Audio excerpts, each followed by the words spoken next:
On today's show, Delage gets edgy, Lucid enters the charging wars, and Indy has a birthday. Plus, Sam Smith talks to IndyCar driver James Hinchcliffe with the 500 on the horizon. I'm Dana Simone, and this is Hagerty's Daily Driver. Buckle up.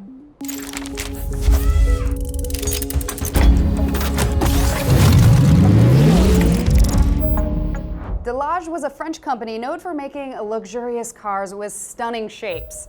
They even won the 1914 Indy 500, but stopped production in 1953 due to low sales.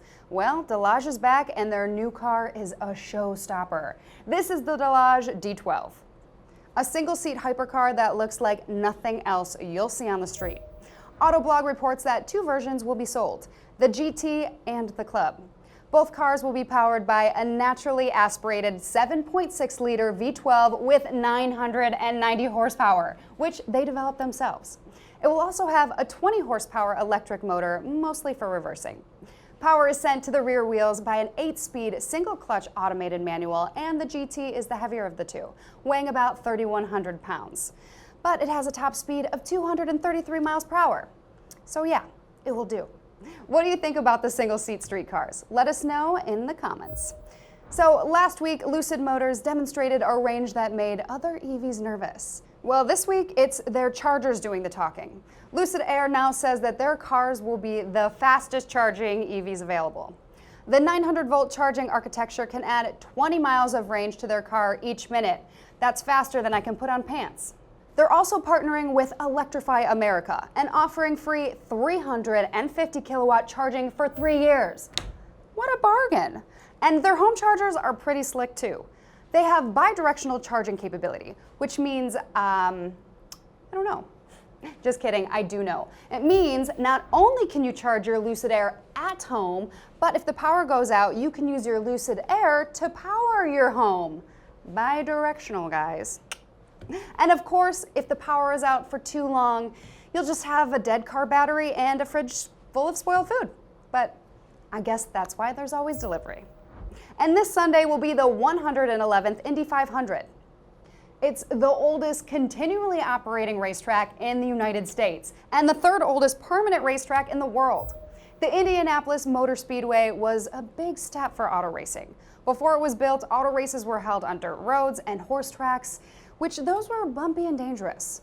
Indianapolis Motor Speedway not only provided a better surface, the oval gave fans a better viewing experience.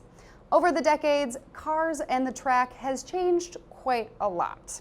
In 1909, the cars reached a top speed around 88 miles per hour.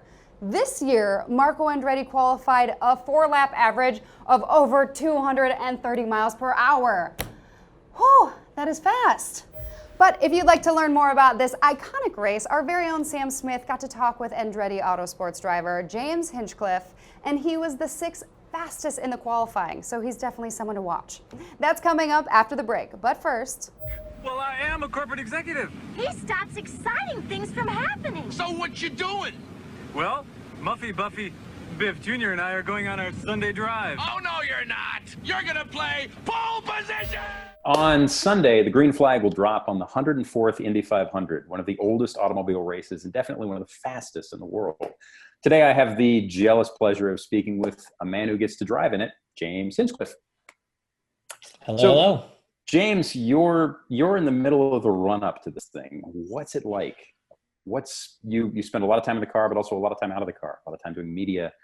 You just got done with qualifying. How are things going, man?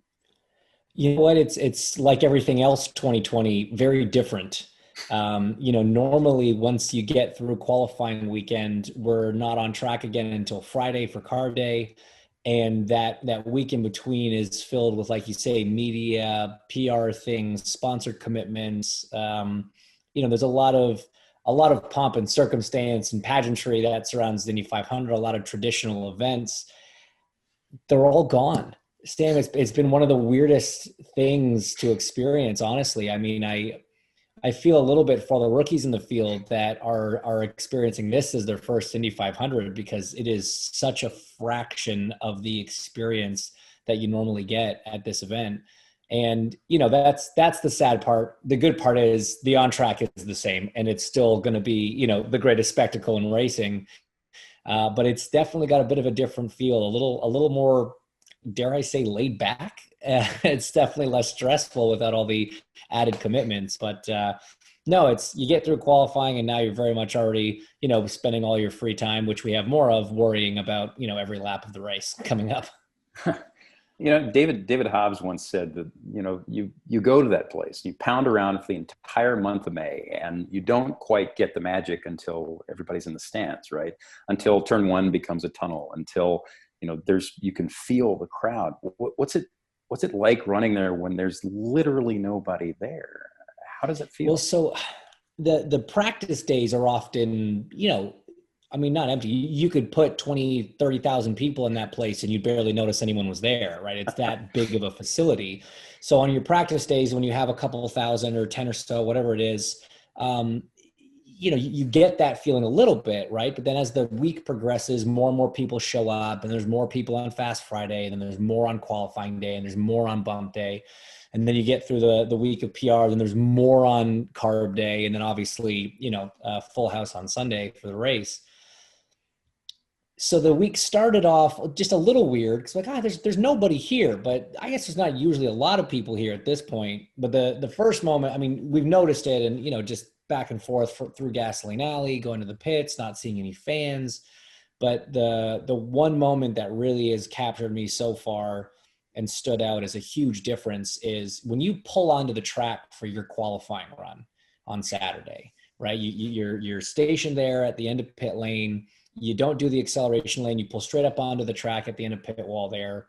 And as you pull up, you're kind of climbing up the banking and you're staring into the turn one grandstands. And those are the best seats in the house. And I'll get yelled at by some people will argue me on that one, but I think those are the best. And it's one of the first times you're in the car, but you see and you're going slow enough to really absorb this massive audience that is watching you do what you're doing. And, by the time you come around your warm-up lap, you don't see anything again. You're focused on the track. But in that split second when you're aimed up at them as you're climbing the banking. And it's a cool feeling. You're like, man, this is awesome. We're putting on this show for all these people. And I pulled out for my qualifying run and I looked up at that empty grandstand and I thought, man, this is so strange. It's just, there's no other way to describe it. It's a surreal feeling. And so, a lot of drivers will tell you that one of the coolest things that we get to do all year is walk over pit wall for driver intros to the Indianapolis 500 with, 250,000 people in the stands, another 100,000, roaming around the infield and outfield. And you're not going to see that. We're limited to 4 crew and 1 guest, 1 personal member is allowed to be on the grid with you. And the grid is normally a complete flurry of activity. And it's going to be very bizarre, man. Very bizarre. I've talked to a lot of drivers about how they prepare for stuff, right? And so much of it involves shutting out either the crowd or the endless media requests like this one, or, people even coming up for autographs and having to get your head in that weird space. What's the inverse of that like, where there's literally nothing except race car, team, track, and everything else is empty? Does it change how you prep for things, or is it just kind of the same? That's a great question. I don't know if I'll be able to answer that until Sunday because, you're right. You do sort of have to craft your pre-race routine around certain commitments and certain sort of inevitabilities of being on the grid with people and sponsors and fans.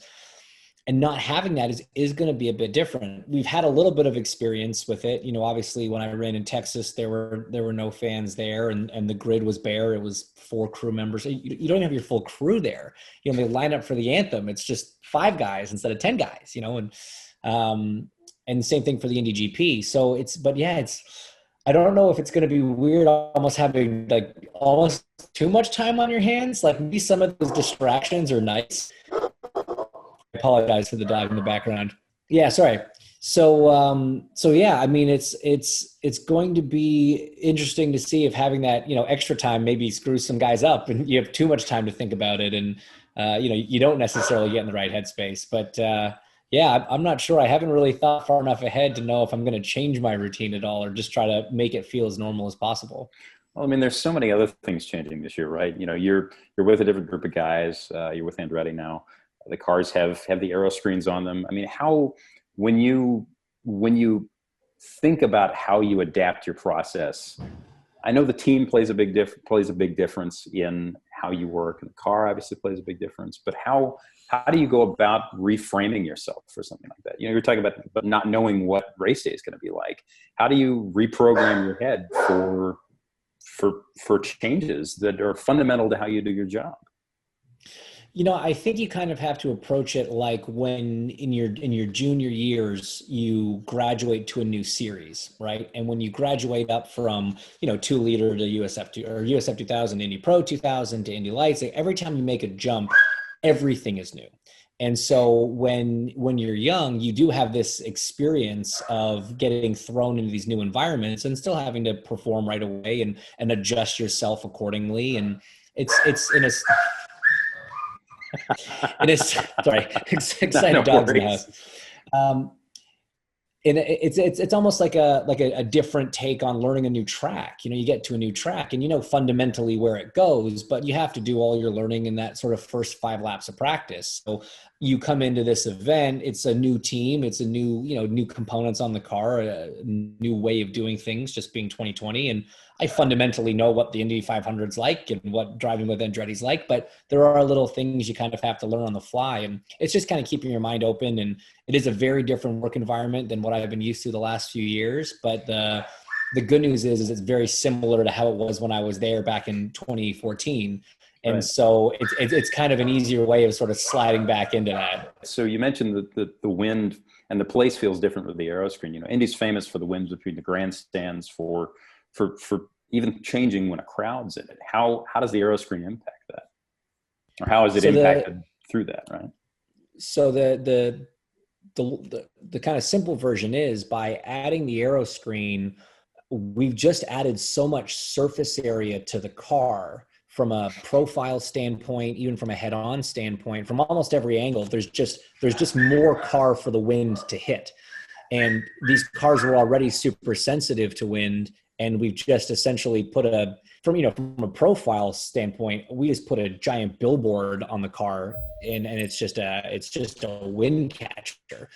When we moved from the manufacturer kits to the universal kit in 2018, we went from having the air intake above the roll hoop there to down in the side pod, and we were able to cut a pretty significant chunk of the profile of the engine cover off, and it made the cars a lot less affected by the wind. That was a nice change. Now we've kind of we've got above and beyond the amount of added surface area. So obviously it is what it is. It's par for the course. If that's the kind of one thing we've got to complain about, we're doing okay. But that was our first really big taste of any kind of wind, and for it to come when you're in quali trim and low downforce and hanging on for dear life was, not ideal timing, if I'm honest, but you just got to make it work. Well, I mean, what's that feel like, right? So you're on the limit of the car. The car is as low downforce as it's going to be, and you've got to pull it out in a handful of laps, and the thing tries to swap ends or just put you in the wall. What is it like in that moment when you're just reacting to it? Most people have no frame of reference for that. For sure. And it's a tough thing to describe. You think about turbulence in an airplane, right? So you're flying along, everything's calm, collected, cool. And then all of a sudden it just drops 30 feet for no reason, or gusts to the side, left or right. It's a very similar feeling in the sense that it's unpredictable.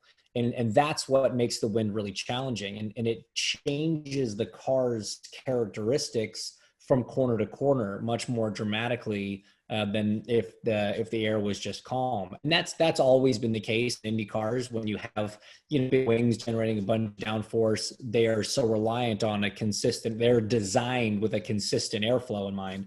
So whether you're in dirty air behind another car or you do get wind, it throws everything out the window. And with the aero screen and this extra surface area on the car for the wind to catch, it's just that much more dramatic now. James, thanks for joining us. Congrats on making the Fast 9. Good luck on Sunday. And everybody else, take a look at the race on Sunday. It's the Indy 500. It's sure to be a good one.